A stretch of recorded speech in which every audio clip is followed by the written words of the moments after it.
Maxi Balandi a émission le meilleur de la RDC. Il est temps d'identifier Moutounonso au travers de l'acte, au travers de Malobana. Valeur nini ya Tshisekedi oyo eza lelo Delice Sanga Kolo Bake valeur moko oyo Tshisekedi azaki na ngonga Delice Sanga naza nango. Tu t'appelles comment?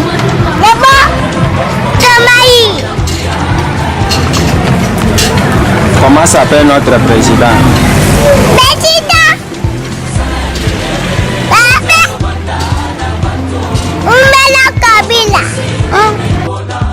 Pour place aux alliés, au bandit comme tout n'a qu'un an à Simana, yo lingina nyaza la Simana.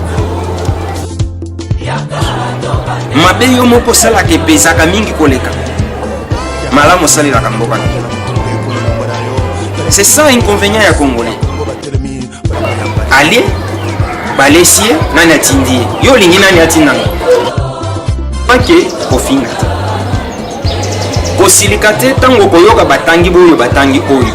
Je ne suis pas là pour Kamoko. Je suis là pour tout le monde. Merci Balandi, il y a émission meilleure de la RDC. Merci Balandi, il y a www.congolocolenews.net. Merci Balandi, il y a Cell TV. Boza tellement ébélé. Il y a Kolanda, émission Oyo meilleur de la RDC. Ningi toye Sakabino toujours. Bana misala na bino. Les lolis sous toye. Awa soki beaucoup qui ko constater tous en siège MLC Oyo ezali parti cher. Il y a mon amoka Jean-Pierre Bemba Oyo jusque là tozoye bate masolo na ye ezalo lenge nini toko découvrir yango katina o esika. C'est pourquoi mokolo ya lelo ndenge kaka bo senga kipe bolobi lobi mingi bo bengi po ete boyeba na boyeba masolo nini ezana kati ya koleka mopanzi ya MLC toponi po na bino mokolo ya lelo mwana mboka Désiré Mbonzi wa Mbonzi oyo azali cadre munene na kati ya parti cher ya mwana mboka Jean-Pierre Bemba et puis boyebi bien ki tango lobaka boyebaka pesa boyebi lolenge na ye ya koloba. C'est pourquoi boza pété bolongwa te masolo eza kitoko na meilleur de la RDC. Mbote mwana mboka mbote tata tosepeli lisusu lelo ko ya babino na meilleur de la RDC esengo mingi.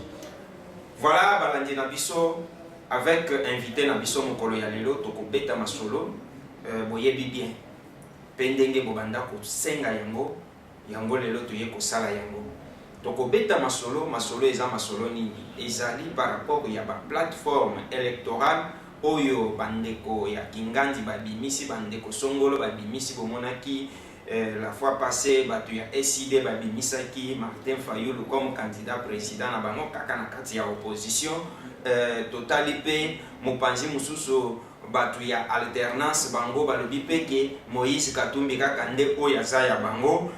IDPS dernièrement autaki pe kobimisa mwana mboka Félix Tshisekedi lokola candidat président na bango. Dernièrement tokuti kozala na bino na centre culturel ya Boboto na Gombe bomoni pe plateforme électorale oyo uti kosalema ya dynamique oyo ezalaki regroupement politique ba changer yango komi plateforme politique électorale plutôt oyo ebimisi mwana mboka Martin Fayulu lokola candidat na bango bomituni bolobi MLC azolobate Jean-Pierre Bemba akoyate position na ye ezandenge nini MLC bazana candidat to bazana ete basali makita ya koteka mboka ou bien ko ya ko adresser mboka na biso na Rwanda na bato ya Angola na ba français basali makambo nyonso wana gouvernement azoloba azolela azoganga mais MLC bazoloba te. Voilà ba thème oyo bien masolo oyo tokobeta na mwana mboka Désiré Mbonzi wa Mbonzi mokolo ya lelo. Mwana mboka je crois Olandi déjà oyoki lisolo nini tozanango mais ya liboso tozobanda nango boni situation ya mwana mboka Jean-Pierre Bemba kuna azali masolo ezotambola lolenge nini ya liboso. Merci mingi matondo mingi boye mambote euti epai na yema somi ya ekolo kumu ya Congo mwana mboka Jean-Pierre Bemba Gombo prophète politique maître d'école boye mambote na ye utala ye solo mutuna na mozana tina Jean-Pierre Bemba Gombo azali égal à lui-même ndenge azalaka ndenge azali santé na ye kitoko moral kitoko pe azali na esengo kimia kati na nzambe nzambe kati na ye. Maintenant lisolo ya kobima na ye nde oyo eza na kati ya kobetisa biso mitu Jean-Pierre Bemba depuis atangama ti lelo MLC abanda kolobela lisolo yango alobaka yango lisusu te mwana mboka Désiré Ngwedi. Non, MLC alobaka yango tango yiso mais alobaka yango na tina soki tina litomba lizali te ce pays azalaka na calendrier na ye ce pays azalaka na lolenge na ya kosala mosala biso tokoki kobimi kobota makambo te il faut toloba oyo kosalema lokola sikoyo boye le 8 juin à 16h bako prononcer verdict bako kata likambo na yango mbala ya suka. Toyokaki bandeko mosusu balobaki ke il paraît ezana batu ya ba Union européenne na batu mosusu balobeli lisolo ya kozonga ya mwana mboka Jean-Pierre Bemba na kati ya mboka na ye. Bino batu boza bien donc bien placé ya kopesa biso éclaircissement na lisolo wana. Eza lolenge nini bozana information ou bien bobombi kaka? Tokobomba information te. Jean-Pierre Bemba azali o babengaka un produit politique. Azali un patrimoine national. Azali un personnage diplomatique. Likambo na ye kobomba te. Herman Cohen, ancien sous-secrétaire d'État américain, chargé des questions africaines, des affaires africaines. Il y a comméli ces pays Mokanda. Koyisenga na ces pays a libéré Jean-Pierre Bemba parce que peuple congolais bazana posa na ye. Parce que RDC ezali plongé et zindi et koti na katia bourieke poto crise d'autorité monene absence ya leadership. Kabila ati mubulu na mboka poto ezali moto ya kotelema azalite. Mais hier Herman Cohen alobi koyeba Jean-Pierre Bemba ndenge asalaka mosala. Ndenge pe akutana na yeba solola. Amoni te ye azali moto oyo azali na profil oyo koki kotombola RDC pe kotombola pe Afrique. Perobi, ce pays azala na bosembo. Pambate 10 ans oyo bango bapesa kiye.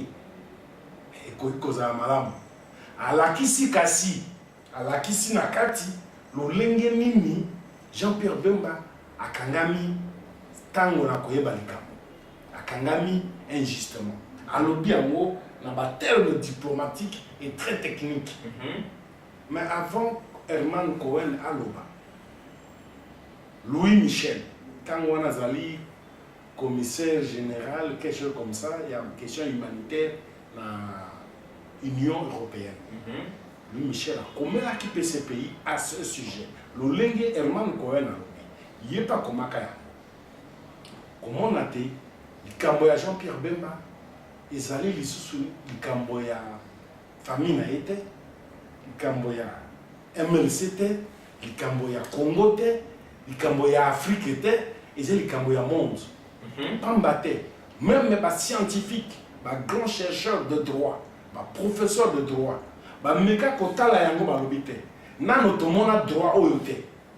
c'est une exception exceptionnelle. Elingi Kolobanini, Jean-Pierre Bemba, Bisika Azali, CPI, Lolingi Azosala Msala et CPI Mokilite. Mokila CPI na monte, Mokili Mobimba.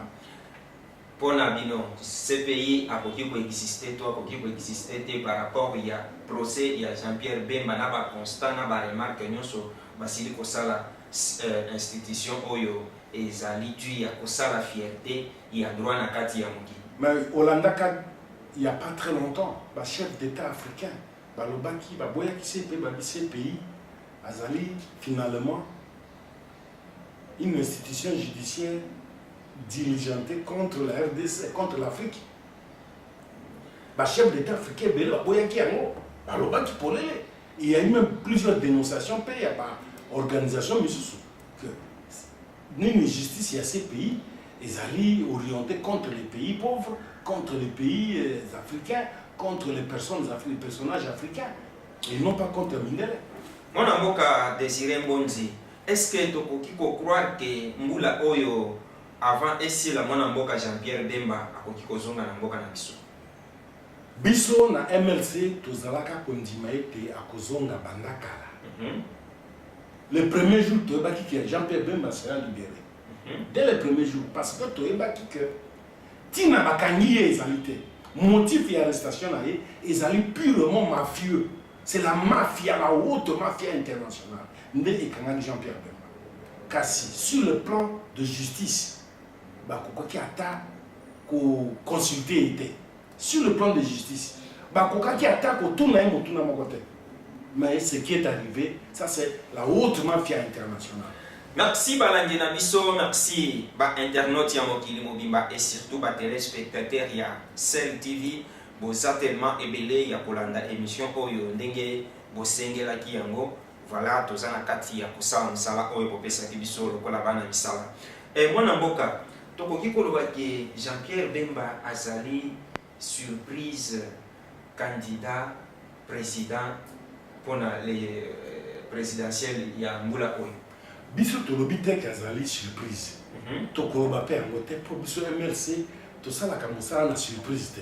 Nous sommes un parti politique affiché, organisé, structuré. Un point très.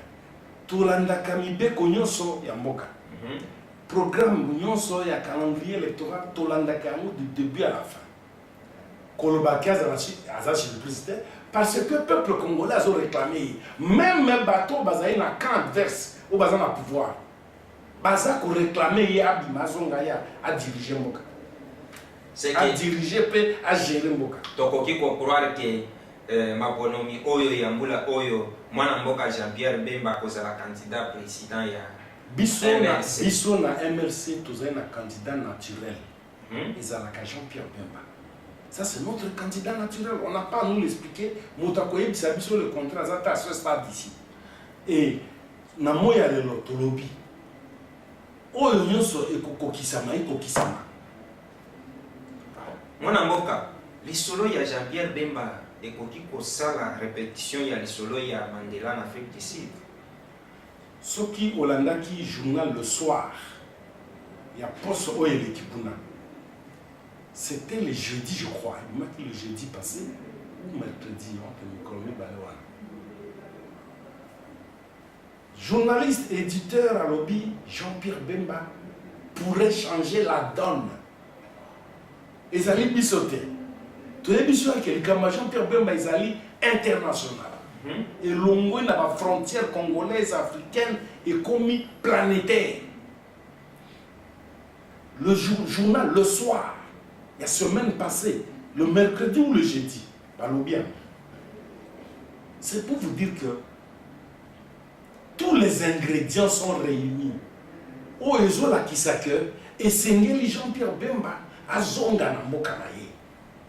Et Sengeli ces pays, à Bimanakati, il y a décor mafieux. Oyo, mon renom est Makiamo.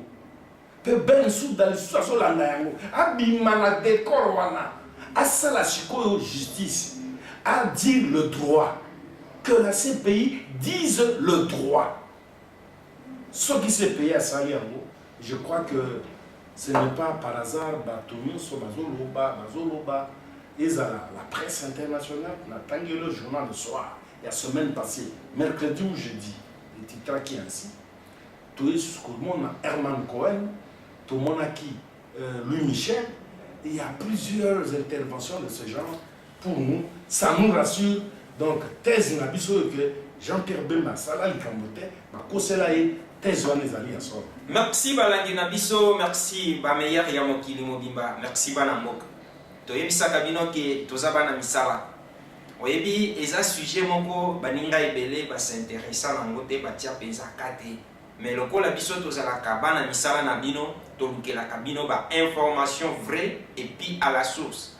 Voilà pourquoi to se soucia ki yango ezana ba twebele ba zana kati ya komi benda na mipepe ezana ba mususu ba tutani na mupepe ya koto e mupepe ya koto mais ezana mupepe mususu ebombami oyo tozoye banano lolenge koyela te ezande mwana mboka Jean-Pierre Bemba oyo tozana kati ya kobeta lisolo na ye c'est pourquoi na mutu kotuna ki akoki kozala surprise parce que présentement bato bazo croire ki aza na boloko mais ekomi lisolo bazoloba tantôt plutôt bisika nyonso.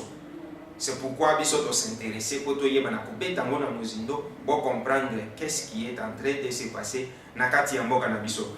Mais seulement mwana mboka motuna moko ezoyela ngai par rapport ya lolenge mwana mboka Jean-Pierre Bemba abimelaki mboka et puis bozongi na ye ekozala vraiment facile que azonga lisusu ba permettre ye azwa esika ya candidature kozala koko solo kola to lelo to solo bela makamba ba Moïse Katumbi na bato mususu. Merci mingi mutuna utuni ubebisi yango ubebisi po tangi komo mususu na kati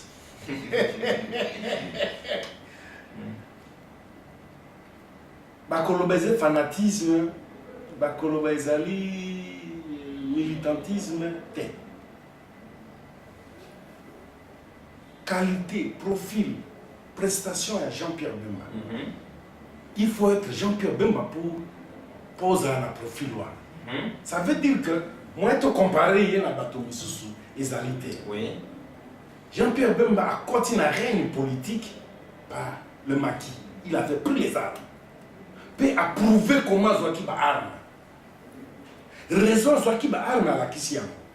Aïe a commis vice-président de la République. Prestation naïe. Motomoso a salaki a monté, c'était son rôle. Nandenge, tout ce qui s'est passé, le grand complot, le vaste complot, pour bâtir Yesika Azali, et Zalaki a Motomoso soutien. Donc, ce que je veux dire, Jean-Pierre Bemba, Souka Jean-Pierre Bemba. Bozongi ya mwana mboka Jean-Pierre. Voilà, bozongi ya mwana mboka Jean-Pierre Bemba par rapport à Lolenga Bimelaki. Mais Lolenga Bimelaki abimaki na nini? Il y avait un complot ici, la MONUC Nakati, armée angolaise Nakati, armée zimbabwéenne Nakati, avec l'armée nationale contre un individu. C'est ce qui s'était passé. Et il est sorti. L'hypocrisie. Et Salemaki Nakati, la MONUC a été hypocrite. Et puis Abimi, il est parti. Maintenant, Bozongi na ye. Na kozonga na mboka mabele ya bakoko na ye. Et kozala koko sote. Mabele ya bakoko na ye. Moto akopekisa Jean-Pierre Bemba kozonga aw soki makambo ya Cécile moto wango azalite abotama te akobotama te. Merci Banamoka, merci Balangina Biso, je crois wana zoloba azali Désiré Mbondi wa Mbonzi cadre munene na kati ya MLC moyo kibino mokoki azoloba. Voilà, tozo tourner chapitre parce que mon panzi wana je crois opinion les a éclairé. Namoni ma plateforme électorale ezo bima déjà ezo bota malokola mayeko. Plateforme Kingandi, apparemment bino MLC bozoloba te. Vous avez raison. Makelele, pas ton nom vide. Et ça, quand Makelele mingi, ton nom vide. Ce que c'est vide, Makelele. Mais ce qui ton nom, ils ont ma fouta nakati, ton maille, ton di nakati. Beta beaucoup. Bino siko boza mo pansini. Biso tu ali ton nom et ton di. Et ton dit na nini, et ton dit na travail sur le terrain. Si quoi toza kotala ma position na bisonyos, ma fédération, ma commune, ma territoire, ma secteur, ma ville, est-ce que parti est vendu malam? Est-ce que ma candidat toza ko sélectionner bazali valable ou pas? Travail tout ça la ngwana. Et pour si malam. Non, candidature, comme la candidat la veille, mais bosalita wana bolekisi wana ko sala musala na terrain.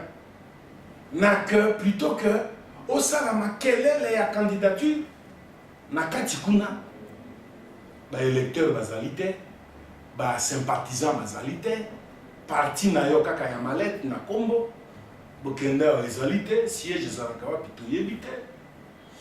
Mwana mboka je crois aux anakati ya kolanda pe actualité ya mokili et puis actualité nakati ya mboka na biso semaine uchikoleka toyokaki réunion moko esalemaki na France réunion wana bazolobela na RDC Alors pays oyo ezalaki sélectionné ezalaki nde Angola, Rwanda na ye moko France oyo azalaki pays organisateur ya réunion wana. Balobeli makambo ya mboka bino bakolo mboka bosaki. Mais otangi pe Congo na ngambo. Congo ya ngambo pe akendaki. Po otangi Angola, Rwanda. Mais Congo na mwana mboka Lambert Mende alobeli pays misatu ya pamba balobiki France, Angola na Rwanda basali bongo Congo Brazzaville basali makita pona Congo. Mais non, Congo Brazzaville pe bakendaki. Tozolobela lisolo mwana mboka Lambert Mende alobelaki yake bazo sala makita ya koya kokwesa ba institution na biso légalement lié ou bien légalement investi na seka kamingi. Mende Malanga on dirait à Tiola Kabila. Il se moque de Kabila. Pour Kabila, c'est la présidente de la République en 2006. Déclaration de qu'il y a l'Union européenne. N'est-ce pas? L'Union européenne, on t'a déclaré qui?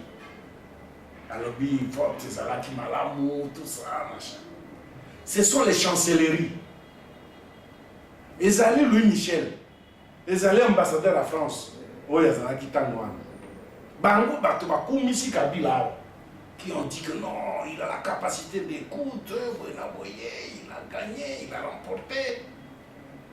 Angola, Tindi, ba arme, ba char de combat.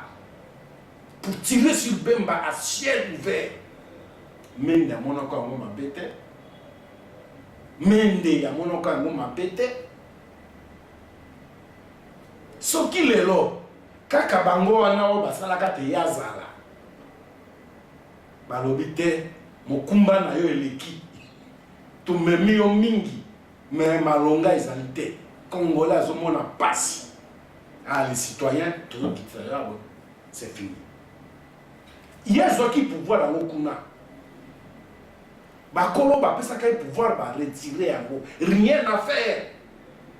Rien à faire. Azala ki alikamoke moke Sadek. Ba ke Sadek. Bis tozali pays Afrique centrale. Raison to kozala Sadek ezalité sur tous les plans géographique, historique, politique, diplomatique, to kozala to faire partie de Sadek té. Loko la Sadek motoyaka na fidèle. Et le régime ici est fidèle. Banda musée, ba même biso na Sadek. Biso toza ba classé assez. Communauté économique de l'Afrique centrale. Tout cause à la kunate, tout longwa la communauté économique de l'Afrique centrale, tout qui n'a qu'à on n'en parle pas. Banda biso bazan l'école primaire à Baye bien monté. Même certains à l'université ne savent pas ce que c'est la CAC. Bakamati makambo ya ba anglophone. Oezali attaché à Commonwealth. Nous sommes francophones. Hein? Donc, pour vous dire que ce qui se passe au Mendalobi, Mendakosité, Ezalinde Solo, c'est Ezali Sorna Bango, la loi de l'acte contraire. Ordonnance Oye Nomakio Yangoana et révoquée. La main, non, biso c'est périté. Toyebaki Keye Kozala Bongo. Le maréchal Mobutu déclarait en présence du président, l'ancien président congolais, Pascal Lissouba.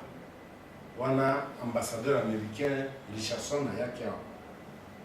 Mobutu Bini, Alobi.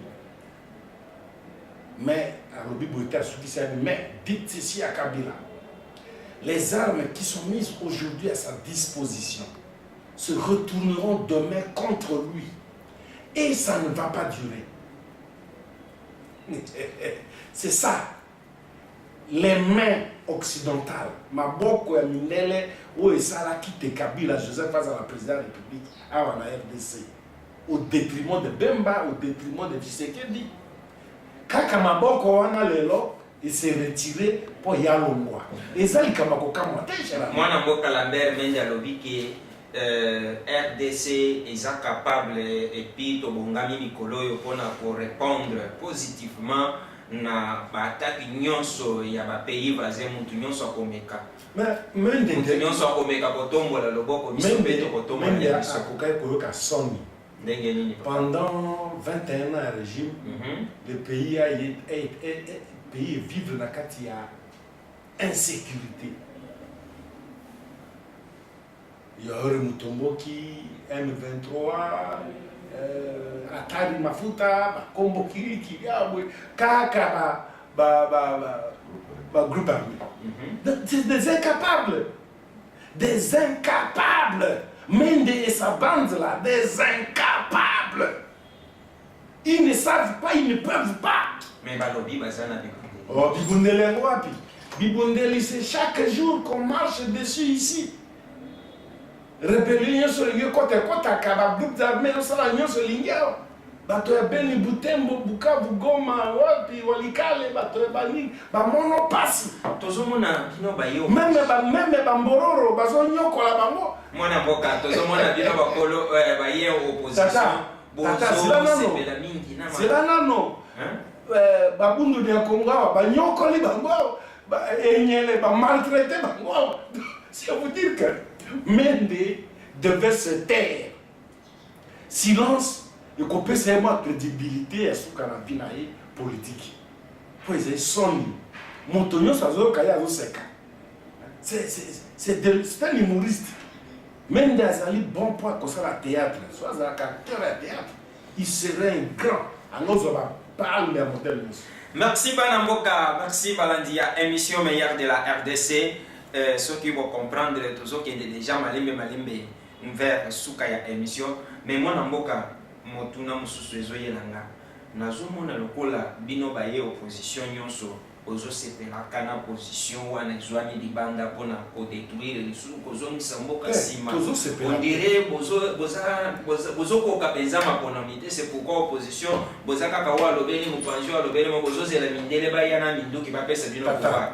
Na 2015 tango bakonvokaki élection provinciale MLC Lingombonga na kati totiaki ba candidature sur 711 sièges à travers toute la République.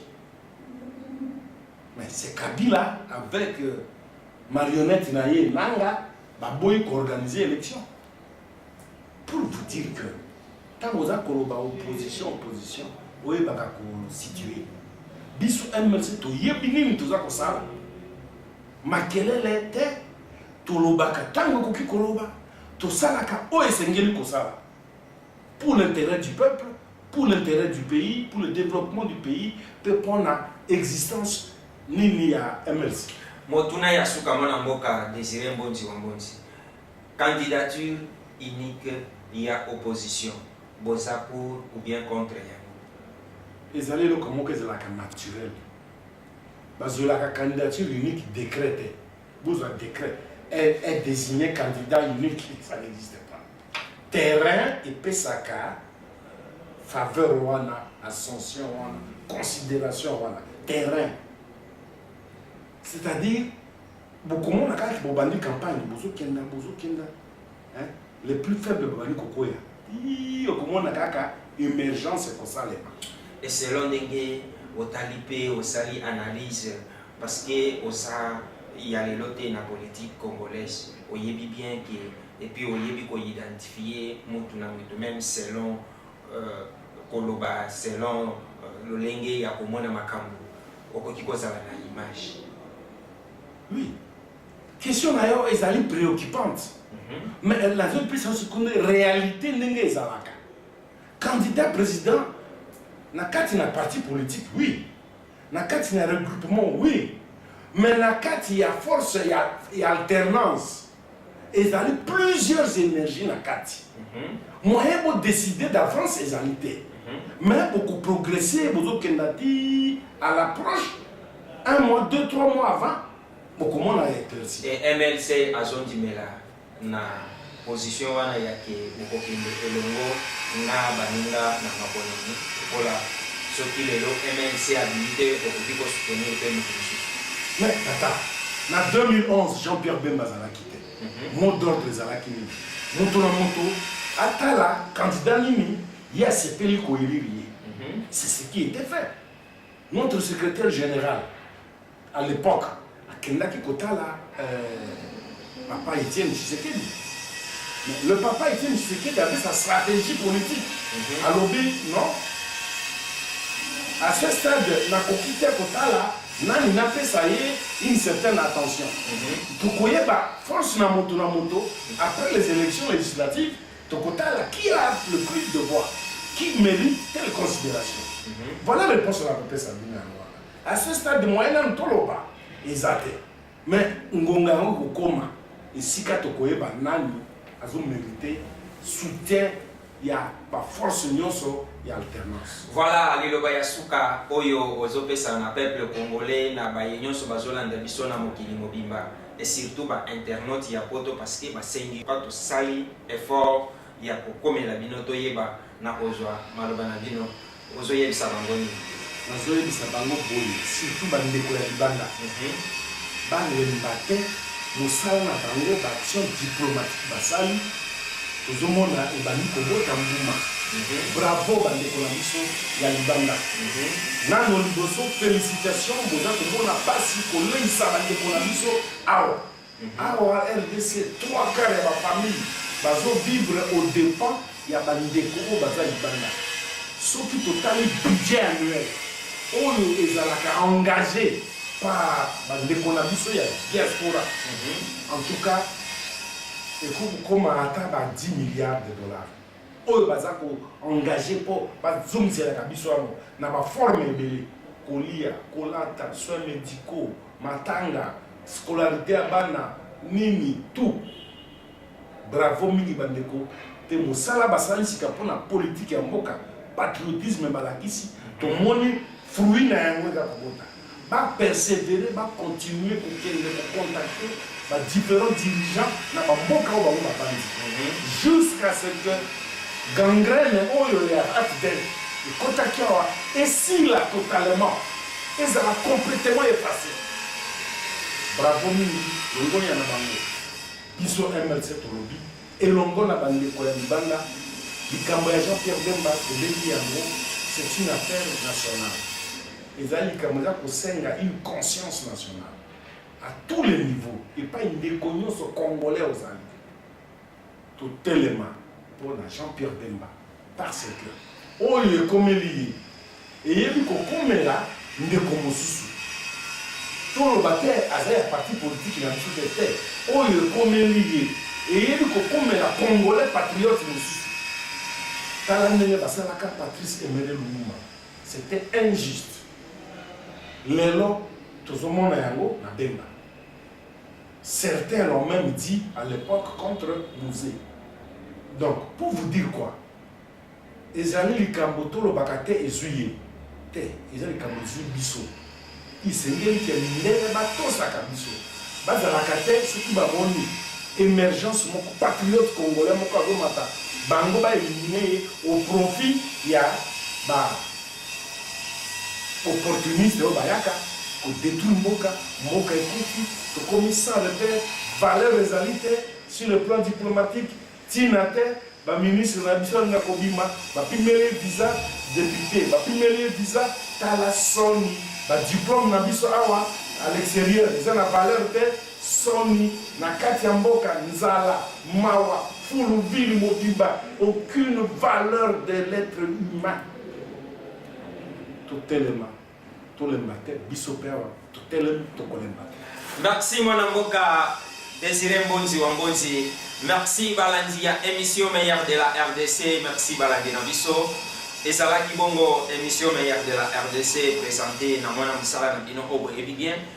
Na bosengi na bino bosenga ki mwana mboka Désiré Mbonzi po koyeba na kozwa éclaircissement na position ya MLC par rapport ya ba mapona mi oyo ezali pona mbula oyo na décembre et puis koyeba position na bango par rapport ya candidature unique ya opposition bosenga ki lisusu koyeba évolution ya dossier ya mwana mboka Jean-Pierre Bemba akoya to akoya te akozala candidat to akozala candidat te akozonga mboka to akozonga te bakopesa ye opportunité wana to bakopesa ye te. Je crois bolandi yango na mulai nyonso na ba détail nyonso na monoko ya oyo azali bien placé cadre munene na kati ya MLC parti cher ya mwana mboka Jean-Pierre Bemba.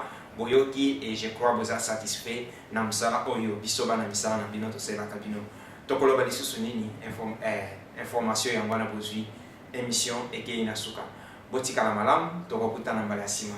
Merci mon avocat. Merci balandi à émission le meilleur de la RDC. Mais il est temps d'identifier Moutinyoso au travers ya acte na ye, au travers ya maloba na ye. Valeur nini ya Tshisekedi oyo eza lelo Delice Sanga Kolo bake valeur moko oyo Tshisekedi azaki na ngonga Delice Sanga naza nango. Tu t'appelles comment?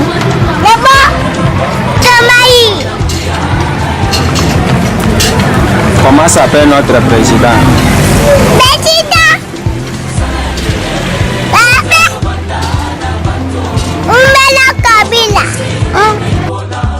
Pour place aux alliés, au bandi comme tout n'a que nani azasimana, yo lingi nani azasimana.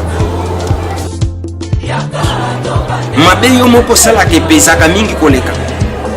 Malamu sali la kamboka. C'est ça inconvénient ya Congolais. Allez, balesier, nani atindi. Yo lingi nani atinanga. Ok, kofinga. Kosilikate tango koyoka batangi boyo batangi oyo. Je ne suis pas là pour Kamoko. Je suis là pour tout le monde.